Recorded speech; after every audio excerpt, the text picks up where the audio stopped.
to about 20 minutes, and then, so we'll hope we can get something out of this. Could each of you introduce yourself and maybe just talk very briefly about what it is, if there's a thing in particular that you're working on or, you know, are curious about right now.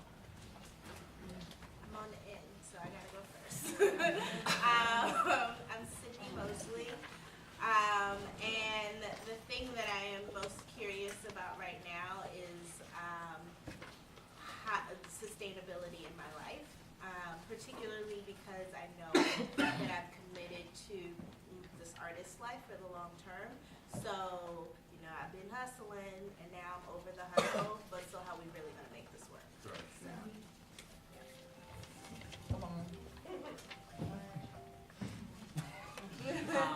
I'm Marguerite Hemmings, and I've been thinking a lot about reparations, honestly, and just like what that could look like in a way that doesn't like reinforce like craziness, basically. Like, how can it be global and not? Yeah, I've been just thinking a lot about reparations. We're gonna keep it there. My name is Ricarrdo Valentine. I am the co-founder of Brotherhood Dance. In Afro Solo Man, there's 2 solos that are happening, and my solo is called Giveaway. I think right now, as I continue to develop the work, I'm finding that I'm like processing through the depths of so many young men of color last year, and particularly a partner of mine who passed away as well. So I'm just looking at the color green as a healing property. How do we work through that? How do we take that into our bodies? And specifically looking at Jamaica's green environment and all of that complex identities with it. Good evening. My name is Orlando Hunter. I am the second co-founder of Brotherhood Dance. My solo within the work is called Forgiveness, the Indispensable Truth. And I'm looking at the degradation of food, the degradation of the black family through food. So I'm looking at food justice. I'm also looking at the ways in which we heal ourselves through the earth, through I like to say the technologies of the earth, so the corn mills, the flowers, the dirt, the plants, how are we rejuvenating ourselves through those mediums. Yeah. So, I mean, part of what I wanted the artists to kind of lay a foundation initially before we start sort of talking, so that they're setting the context through which some of the feedback will happen. So I may even come back to them and ask them if they have further questions for you as witnesses of the work, because each of us come in with as many lenses as we are people. And so I'm curious about the artists kind of getting out of this work some answers or reflections around the things that they're thinking or talking about with their work. But I want to open up a little bit to initially get some responses to the work in terms of what things feel like they're sitting with you, or things that feel like that you feel like you will take out the door with you, things that were provocative or beautiful or Ugly, yeah. Things that, you know, so bearing in mind also what the artists have said they're kind of grappling with right now, I think it'd be useful for them to know initially what you might be carrying out the door with you. Yes. I'm still trying to formulate the question, so sorry if it doesn't make as much sense. You can ask me questions to kind of clarify. First, I want to know how old each of you are, so I can kind of get the question in a different viewpoint. Just very quickly, I'm sorry to ask about age. Hold on. Before we do that, though, can I get some initial sort of responses to the work, things that you'll carry out the door with you, and then I think we could get to questions, because I'm curious about what they'll carry away with them. They've already offered you a lot, so I'm kind of looking for some exchange. Yeah, and then we'll come back to if in the wine time, then you can go around and ask them all how. Yes. Yeah. I think it's interesting how in all of the pieces, the fourth wall was sort of never there. We were always engaged with your dialogue and the things that you were investigating, and from being literally in the space to being provoked to be given wine. I think that just the simple gesture of drinking in a performance as the performer, and we know it's real wine, it's not, apple juice, but you know what I mean? The act of drinking is such a transgression, is such a way of doing all of those things that you say on the board, that just, directorially, that's I think a great choice, because even if you don't get drunk, but you're sitting there and you're saying fuck you, you're saying I'm going to do it on my terms through that act that we think is such a taboo. It has to be fake alcohol, so pretend to be drunk. You know what I mean? But I think that was brilliant. Yeah. I think I was really struck by the diversity of Black voices, the strength and clarity of the voices, as well as the urgency, and like there was a vitality in all the performances. Still absorbing them, and I may say more later. I'm just still absorbing it. It's really good. Let's go here and then there. What I think caught me was the lack of fear of honesty. That was what kind of, I think in a weird way, as people specifically of color, we are very tribally and connected in a weird way that we can't break. So when you tell your story that may not directly be mine, I feel almost exposed and wanting to defend something, like especially in the story here with the two brothers here, there was just this rawness that was almost made me want to turn around if there was anyone who was not, and like want to defend. So that was the forgiveness of ourselves being completely honest when struggle is real, like the crack epidemic and all that. Beautiful, and that was what I picked up from that.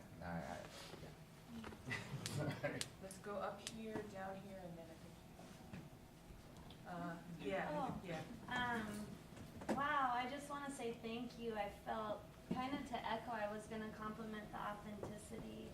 I feel as a dancer, I don't consume dance very often, like go see live dance, because it often angers me. And so I kind of, if you ask her, I came here and was like, I don't know, I don't want to see live dance tonight. And then I was just taken on a journey, so I want to say thank you to each and every one of you. It definitely took me on a wave, yet I didn't feel like you lost me at any point, through like very beautiful points to very ugly points and uncomfortable points from like switching spaces, and I don't know, it was really exciting. Hi friends. Overall, I feel like I took away the idea of being inside of somebody's headphones. Like I feel like I was kind of like in something that you all might be listening to in your own space, on your own time. So it felt like climbing inside of somebody's headphones. And visually, Marguerite, I was really struck by the reveal under the skirt. So the idea of like revealing your body and revealing what was written on the skirt.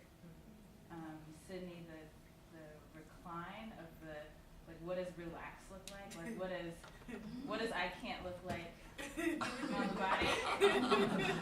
Or just the pose at the time that you took to take your drink. And Hunter and Ricarrdo, I was really interested in the characters that you were working with, and specifically the moments the characters interacted or passed by each other. And I was always curious of like, oh, are they gonna, like, what's gonna happen when they run into each other, or like their entities interact with each other. I really love the explicitness, because there's like, and the gestures and then the bodies, but also like just using so much text and actual words, because sometimes you go and you're like, think they might be talking about. But it's just like, no, this is exactly what we're talking about. And I like that it just puts you right in it, and then I learn things, and then I'm like curious about how things came to be, and like how the text, especially in your piece, like what that text was. But I felt like even more connected because I knew what you were talking about. And then also how, like, this is a dance performance, yes, but this is a theater performance. It's also art. Like, it's not really a genre, and I really like that. It's called dance.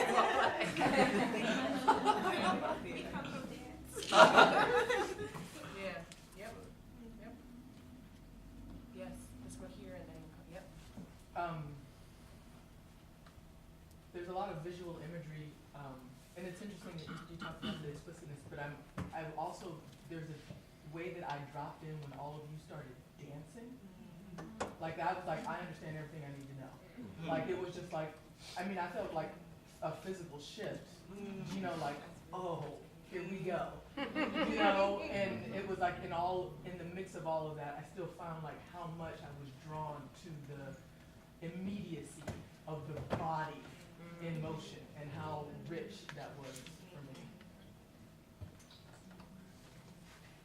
I felt very guided and like nurtured, actually, watching every work, which is, and a lot of times in dance, especially for me, a thing where I just feel like, where am I?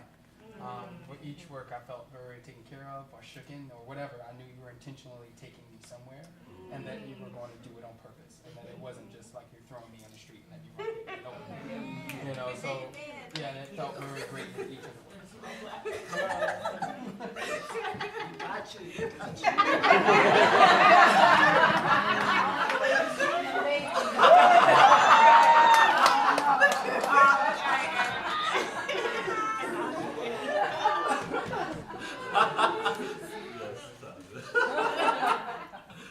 Do you all, having had another sort of part of the exchange, do any of you have any questions specifically, or a question specifically you want to throw out to use in the pot for the next 7 minutes of exchange? I mean, has anything even come up in what you've just heard that you have a question? Yes, there was another fantastic, great. Think about it. So what was moving to me about all the performances is that there was this moment where I felt like there was this inside joke, like there not even just an inside joke, but there was this coded language that not necessarily coded, but there was this thing that like they knew me, like we were like, even when like watching her gesture and she's dabbing, I mean, like, you know, I'm like yes, like that's and then all the baggage of what that is, and that kind of esteem and that kind of like that pride and accomplishment in that gesture, and then like when playing the music, and you know, thinking about just how complex Blackness is, as like, even though it's a construction, but like how just the music had this reveal of just the diversity in that, and you know, watching the gestures with the brothers here, it was like, you know, when he had when he was frozen and he had the flower on his face, and I was struck because there was something in that made me, he became statue, he became monument, and though you know, you had probably other intentions, but for me you became immortal in that moment. And there was I'm sorry. And the crowns, the even just the pattern and the clothes, like the pattern. Thinking about, you know, because you guys were going in and out of like, again, adjusting culture, so African culture definitely, and Jamaican culture, and even just change in dialect, because I'm Haitian and Jamaican, and so I'm in and out a lot of different accents a lot of the time. so having, even with the spoken word, having that switch where it's like, oh, okay, you know, we we're so wholesome. We have all this. We have all of this in us. Like, I don't know. I was so excited.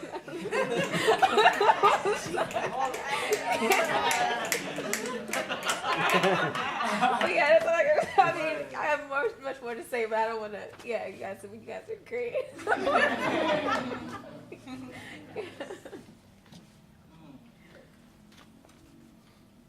You don't have anything in particular to ask? Okay. Because I'll let everybody go get wine. I mean, because all I wanted to know was what resonated with people. But, you know, like, I don't know. Yeah, that's okay. That's what I wanted to know. Yeah, I mean, I think because for us, you know, dance is ritual. You know, we create these rituals for the community to share in. It's been this kind of historic thing, this art sharing. So when we have these kinds of talks or talkbacks, I think it's great. But then I'm like it's now yours to grapple and move and shift with. You know, so I really. I don't know. I never really have a question to say, what do you think? I just, you know, hope that you felt something and maybe transformed, maybe questioning. That's all I can really ask and hope for.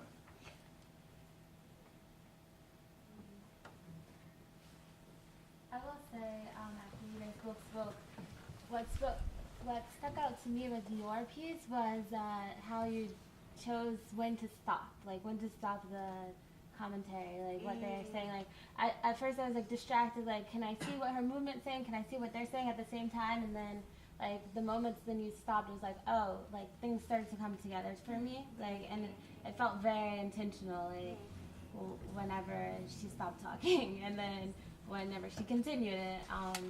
Yeah, that was really interesting. And for you two, I'm also glad you said that about being a ritual, because it felt very spiritual. Like, and I was glad for the words. I was really thankful for the words in there, because I was like, okay, it's okay to feel spiritual. And at times I felt myself like being a little worried if people can handle this spiritual, and then, you know, I'm like this is real, you know.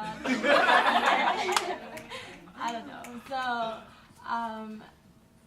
those are just things I wanted to share. Yeah. Yeah. Just to bring up some things that resonated with me about your work. The relationship you had dancing with the text, that relationship was really beautiful. I really want you to discover it more. It was so beautiful. Like, you moved really nice with the text, and I was kind of like mesmerized by that. And yeah, even the stopping and everything, just you moving in the space was like really beautiful. And also, the choices, Marguerite, the choices that you made with your body were like really ingenious, and just like, yeah, it was really you guys are dope. Okay, yeah.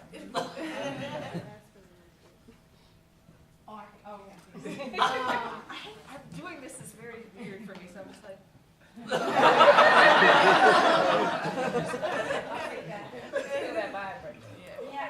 I appreciated seeing work where I had entry points. I get really annoyed seeing work that alienates me, that has like no resonance with my personal experience or my community's experience, and I'm using community very broadly, thinking about like identity in particular. So I just really appreciated seeing a reflection of me on stage, grappling with real shit that doesn't leave me wondering what the hell did I just watch.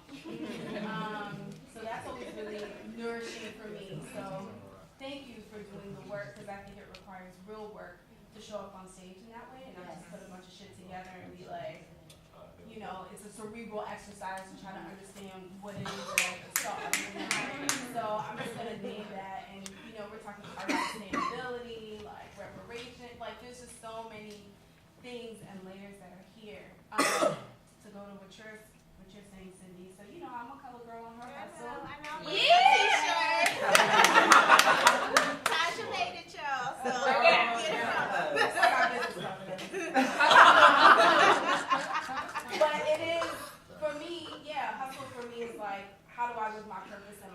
expression authentically and not do the 9 to 5 until I'm 65 or die type of thing.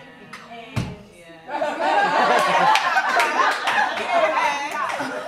really live in a sustainable way that's in alignment with like what am I excited about doing right now, and having the autonomy to make that choice to do that. If I want to take a nap, I'm able to do that. And if I want to do other things, I'm able to do that. So the conversation that you're posing, I think, is really interesting. I appreciate that the audience had an interaction, and I'm wondering, I don't know if this is work that you're going to continue to do, if that gets documented somewhere, like in the spirit of wanting to create a more sustainable life, and do the things that you want to do. It will be on Instagram tonight. I'm taking pictures.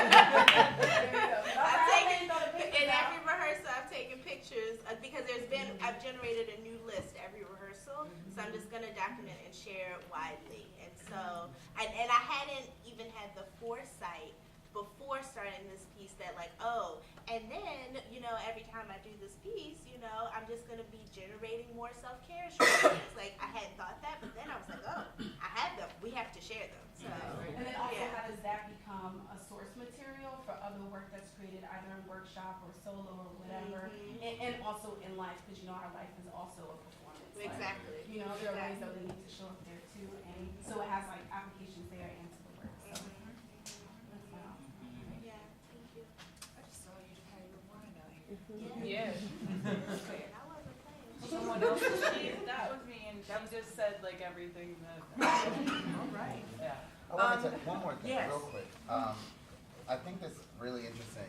I'm very connected to what she was saying, but there's a weird braiding into this the whole program. Like from what I see, an interesting connection because they seem very kind of they shoot these kind of points of difference, but there's this kind of interconnect, which is this certain level of impossibility being possible that I think Black folks have kind of mastered in a weird way, just with nature of even having a job as an artist. We're kind of, the beauty of us that I can try to wrap my mind around is this so many impossibilities that possible seems really like reachable because there's this kind of psychological kind of force to not see it in a way, like kind of push me so far back that now I'm about to hit a 360 of back around to the beginning of where I can't be. You understand what I'm saying? So there's you understand what I'm saying? So there's this like ability to like imagine now what we can achieve on a level because you've been pushing us so far back from the possibility. So as artists, I feel like in a weird way we can turn this moment that seems to be so impossible, standing in this room as we're all witnessing, possible, job, money, making off of doing what we've done, music, art, visual, dance, stories. I mean, this is to me, what you got, the connection, like going to your story. Like, we think about the drug epidemic. We think about how we turn something like that into, to me, which fast forward to your story. In a weird way, I saw that at the beginning of what this was. This kind of fed upness, this kind of, I can't, and I can, but we started at this place where there was so much disconnect in our community that something that kind of self-medicated was always a fear, and I think that's why I was saying that I'm afraid to tell the story. You are telling my business. You feel me? Not me personally, and I'm not afraid to say if it was me, but it's not. But if it is, because we are connected, that's great. And all I'm saying is like your freedom was their struggle. I didn't see yours because I was late, Black. It was there.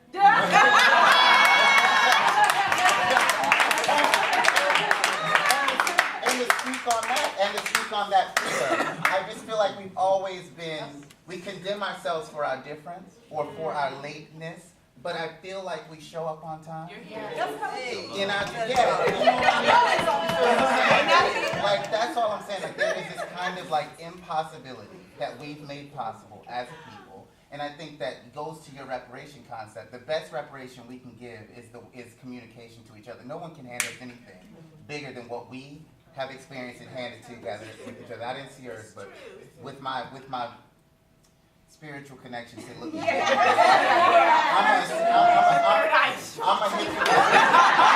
I'm making an assumption as much as I possibly can. So I'm assuming what I think you feel, and I think that that's also our beauty as a people. Is that?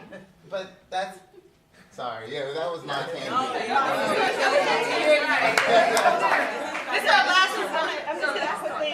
I just want to acknowledge also this space and us too, and this community, and being able to not necessarily rare, but we know it doesn't happen all the time, and we know that it's important, and that people like Paloma are making it happen. And so I don't know if anybody's going to give you a shout out, but I want to thank you.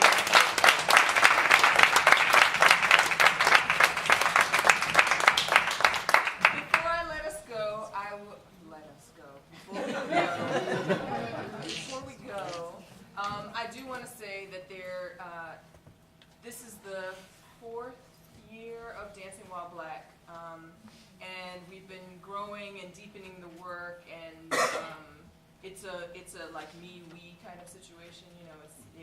So and we're doing a lot of ambitious things this year, and this is the last sort of official meeting of this fellowship class. It culminates in this performance, but a lot has come up in the 6 months and is bubbling up, and we're trying to see, okay, well, what next, and what can we do with the ideas that have come out of that time, and who shows up in the room, and how can people who show up in the room be given platforms to intersect more often. And we got some funding this year, so like some really important funding this year, and we're also fundraising. Nia, who does marketing, was like, "Did you talk about fundraising?" And we're also fundraising, like trying to figure out how to like keep the work going, and keep the community of work, like the community of sort of small donors who show up all the time, going, so that if there is no major funding, which there hadn't been before, that we will still be doing us. So, yeah, Dancing While Black is on various platforms like Facebook and Twitter, and you can talk with Nia. Can you raise your hand when she has wine about those platforms? Because I'm 41, and so like that's a little bit like a little sort of I get a little about the tweets. And, but other people do that well. I do this like comedy shtick well. So let's go get some